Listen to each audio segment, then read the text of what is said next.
बिस्मिल्लाहिर्रहमानिर्रहीम। अस्सलाम वालेकुम डियर स्टूडेंट्स, हम 9th फिज़िक्स का चैप्टर नंबर 2 काइनेमेटिक्स को स्टडी कर रहे थे। प्रीवियस लेक्चर में हमने चैप्टर नंबर 2 को कंप्लीट कर लिया था। इसकी सिर्फ एक्सरसाइज रह गई थी और इंशाल्लाह आज के लेक्चर में हम इसकी एक्सरसाइज को ही डिस्कस करेंगे। तो इसकी जो एक्सरसाइज है, इसमें पहला क्वेश्चन हमारे पास है मल्टीपल चॉइस क्वेश्चन। तो आज के लेक्चर में हम इसी को डिस्कस करेंगे। तो स्टूडेंट्स, पहला क्वेश्चन हमारे पास है टिक द करेक्ट चॉइसेस, कि जो करेक्ट चॉइसेस हैं उनको हमने टिक करना है।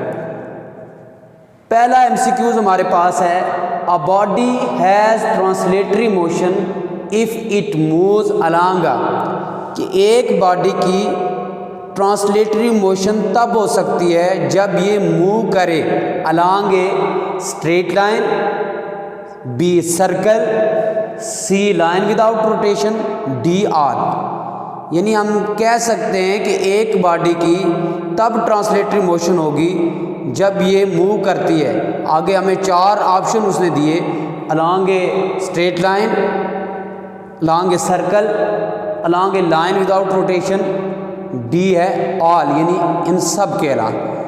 तो स्टूडेंट्स, इसमें जो करेक्ट आंसर होगा वो है लाइन विदाउट रोटेशन।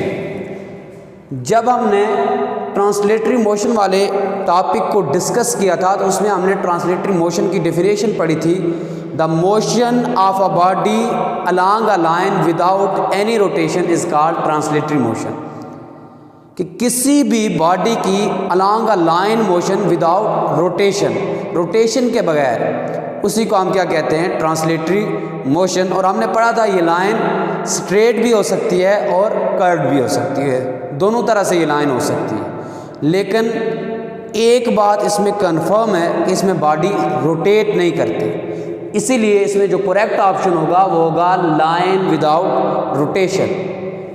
यानी ट्रांसलेटरी मोशन में जो बॉडी होता है वो एक लाइन में मूव करता है विदाउट रोटेशन, और ये लाइन स्ट्रेट भी हो सकती है और कर्व भी हो सकती है। दूसरा एमसीक्यूज हमारे पास है the motion of a body about an axis is called, किसी भी एक्सिस के अलोंग जो बॉडी की मोशन होती है वो क्या कहलाती है। स्टूडेंट्स, मैंने आपको बताया था कि सर्कुलर मोशन और रोटेटरी मोशन 2 डिफरेंट मोशंस हैं।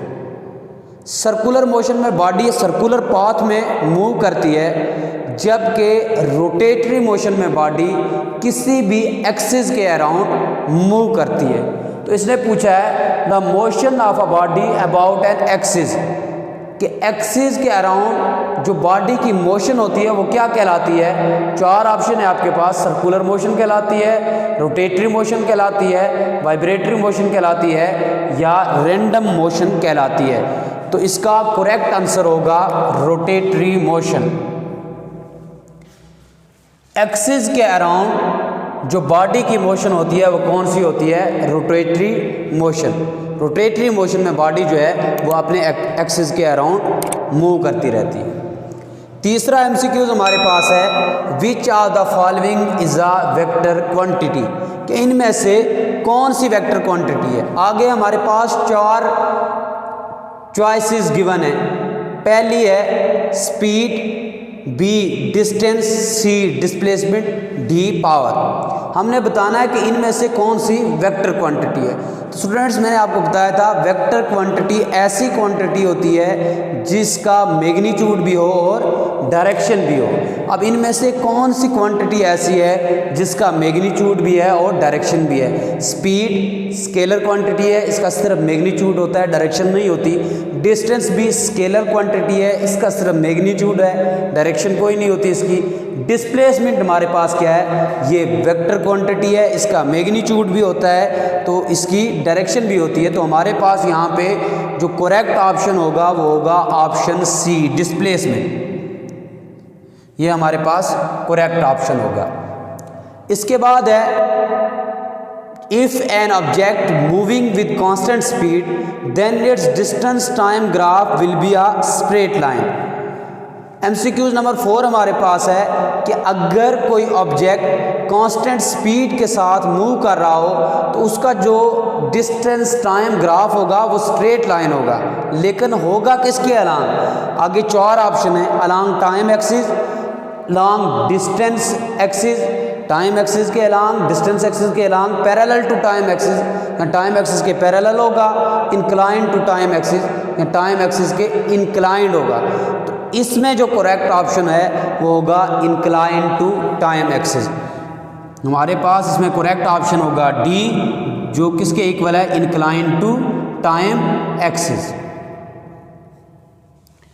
तो याद रख लीजिएगा, जब कोई भी ऑब्जेक्ट कांस्टेंट स्पीड से मूव कर रहा हो तो उस वक्त जो डिस्टेंस टाइम ग्राफ होता है वो क्या होगा? Inclined to time axis. D वाला ऑप्शन इसमें करेक्ट होगा। 5वां MCQs हमारे पास है, a straight line parallel to time axis, एक स्ट्रेट लाइन जो टाइम एक्सिस के बिल्कुल पैरेलल है, on a distance time graph, distance time graph पे, tells that the object is, ये हमें बताती है कि ऑब्जेक्ट है, यानी एक ऐसी लाइन जो टाइम एक्सिस के पैरेलल है डिस्टेंस टाइम ग्राफ पे, वो हमें क्या बताती है? वो हमें बताती है कि ऑब्जेक्ट किस में है? रेस्ट में है। ये हमने पढ़ा था कि अगर ग्राफ इस तरह से ड्रा किया जाए कि उसकी जो लाइन है वो टाइम एक्सिस के पैरेलल हो, तो उस वक्त वो लाइन हमें बता रही होती है कि ऑब्जेक्ट क्या है? रेस्ट में है। तो जब ऑब्जेक्ट रेस्ट में होता है तो उस वक्त डिस्टेंस टाइम ग्राफ हम कैसे ड्रा करते हैं? हम एक लाइन ड्रा करते हैं पैरेलल टू टाइम एक्सिस। तो यहाँ ये पूछ रहा है, a straight line parallel to time axis, एक स्ट्रेट लाइन जो पैरेलल है टाइम एक्सिस के, on a distance time graph, distance time graph पे वो हमें क्या बताती है? ऑब्जेक्ट किधर है?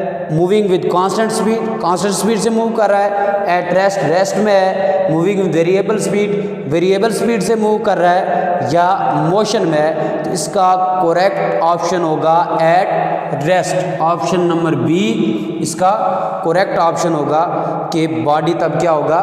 रेस्ट में होगा। इसके बाद MCQs नंबर 6 हमारे पास है, the speed time graph of a car is shown below, कि कार का जो स्पीड टाइम ग्राफ है वो आपको नीचे दिखाया गया है, ये मैंने यहाँ ड्रा किया है।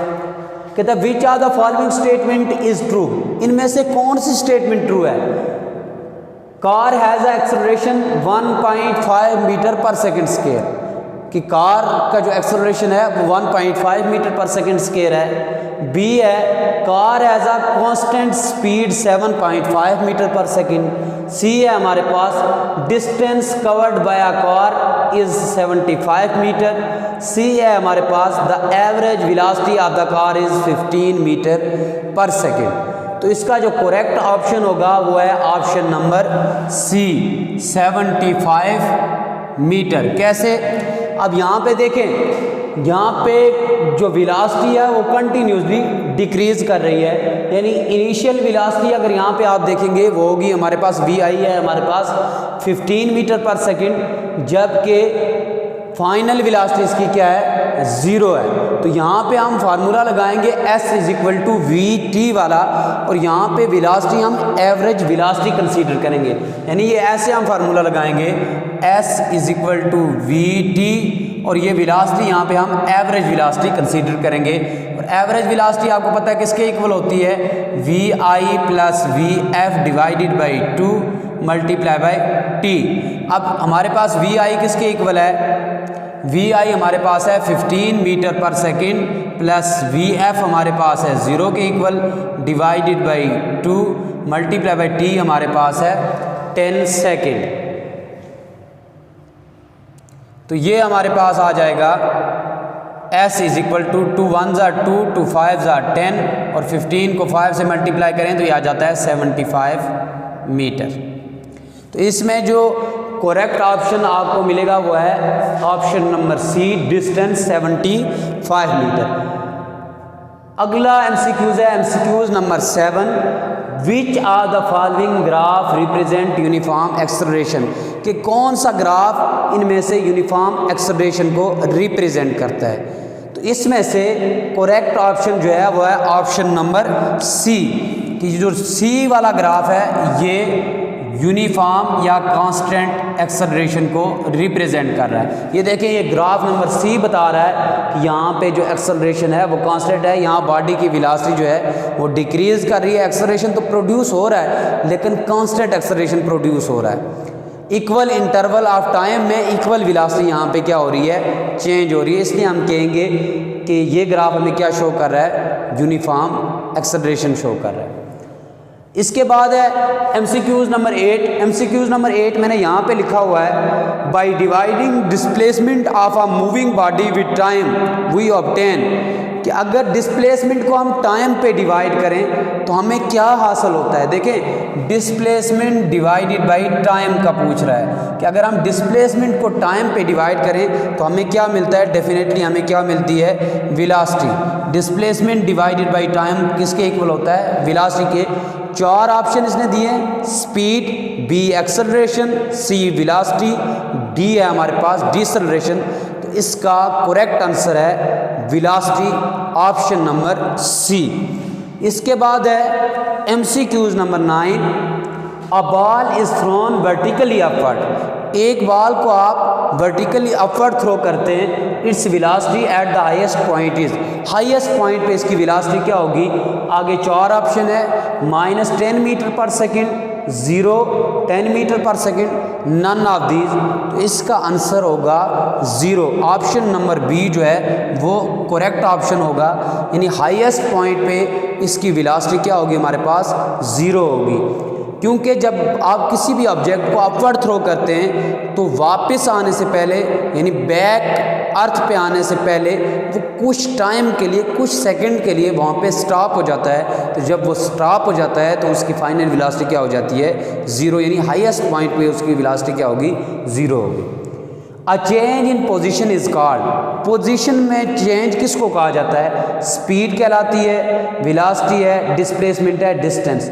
यानी पोजीशन में जो चेंज है वो क्या कहलाता है। 4 ऑप्शन है, ए है स्पीड, बी है वेलोसिटी, सी है डिस्प्लेसमेंट और डी है डिस्टेंस। तो इसका करेक्ट आंसर है ऑप्शन नंबर सी, डिस्प्लेसमेंट। यानी जो चेंज होता है किसी भी पोजीशन में वो क्या कहलाता है, डिस्प्लेसमेंट।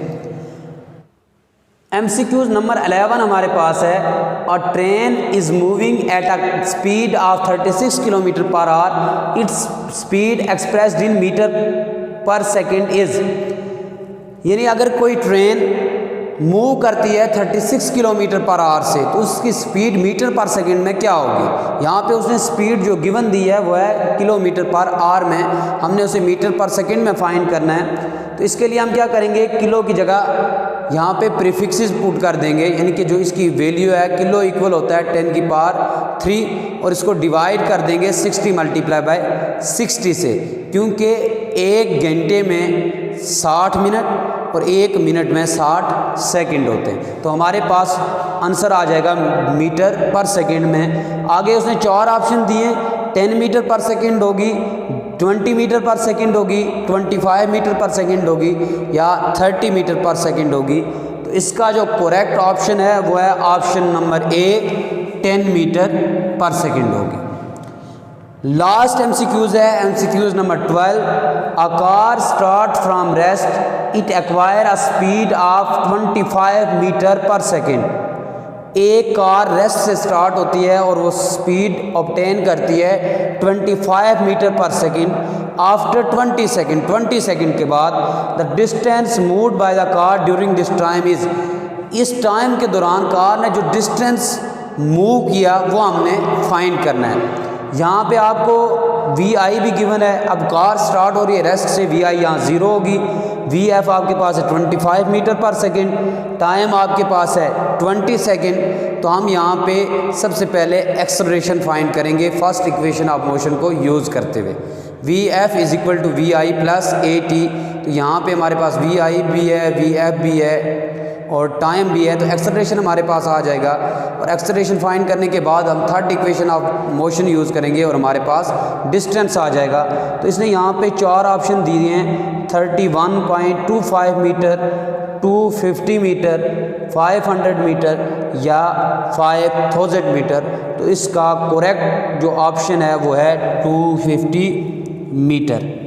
आप इसको बेशक कैलकुलेट भी कर लीजिएगा, इसका करेक्ट आंसर हमारे पास आता है 250 मीटर। तो स्टूडेंट्स ये थे मल्टीपल चॉइस क्वेश्चंस जो हमने कंप्लीट कर लिए चैप्टर नंबर 2 के।